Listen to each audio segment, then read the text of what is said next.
Jornal da Guará aqui com o nosso bloco de política, Marcos Saldanha conosco. Boa noite, Saldanha. Boa noite, Hugo. Vamos aí ao nosso jogo de xadrez, ver quem se movimentou e quem não se movimentou. Eleições 2022, a gente sempre debate esses nomes ao governo do estado do Maranhão. Boa noite, Saldanha. Pois é, se a gente fosse comparar de fato, com uma guerra, a gente está tendo agora uma guerra de movimento, uma guerra extremamente estratégica, e ela continua sempre sendo travada, sobretudo no campo do governo.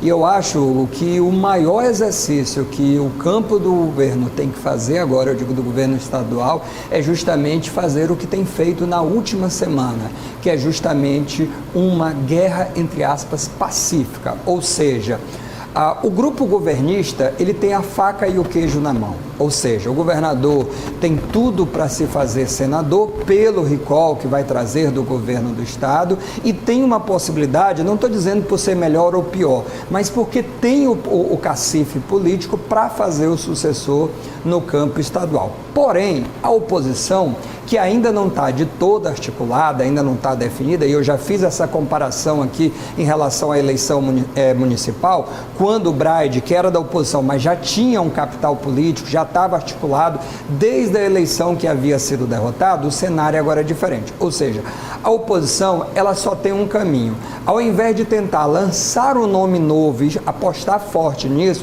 ele vai precisar minar essa relação dentro do campo governista. Ou seja, ele vai apostar que essas forças que combatem dentro do campo do governo, eles venham a se degladiar. E aí sim esvaziar e abrir espaço para uma terceira ou quarta via surgir.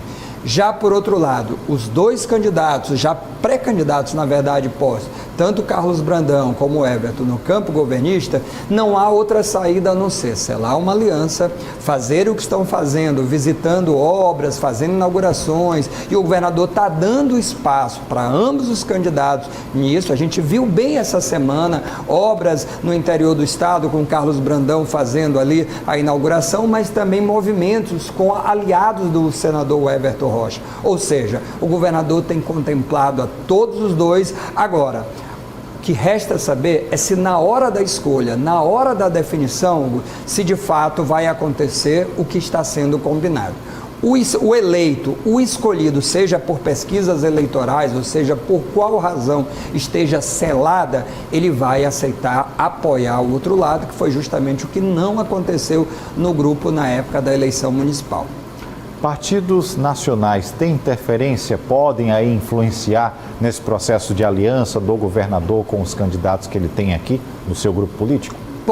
Podem, claro que haver ainda, e ao longo do ano inteiro, e sobretudo do ano que vem, Hugo, quando a gente vai ter um arrefecimento muito maior das eleições, os nomes vão estar de fato postos, e quando começarem as pesquisas de forma mais incisivas, é possível que alguns partidos comecem a fazer interferências. Por exemplo, a gente tem o próprio Carlos Brandão, que é vice-governador e que está fortalecendo o PSDB. Ele tem conseguido, da natureza dele, uma articulação política muito forte.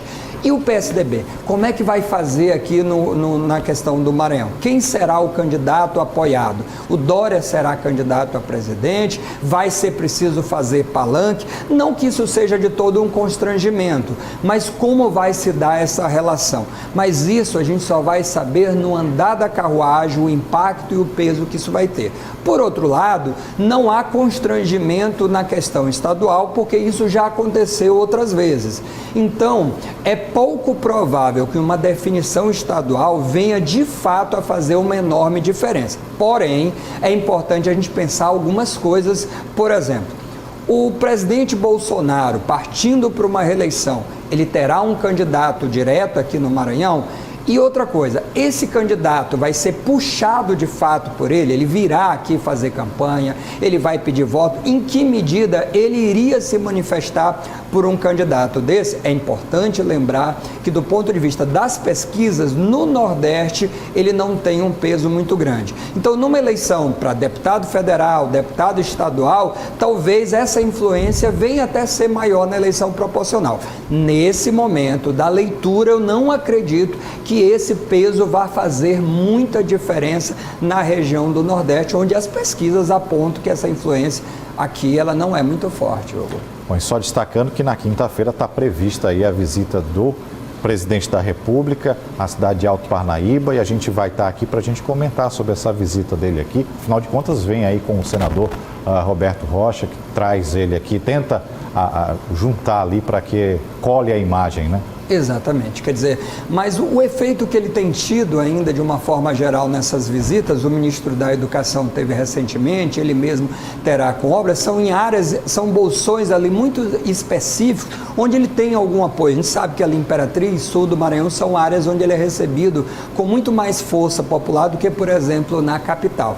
Mas tem tempo. Também a gente está falando disso, analisando a partir do jogo agora. É muito mais do que um ano até as eleições para a gente poder, de fato, saber os impactos de cada grupo político na eleição estadual. E não vamos esquecer que tem as eleições proporcionais, a gente não sabe também, esses personagens são candidatos a deputados federais, estaduais, como é que eles vão operar nessa eleição majoritária. Marcos Saldanha, obrigado. Eu que agradeço, boa noite.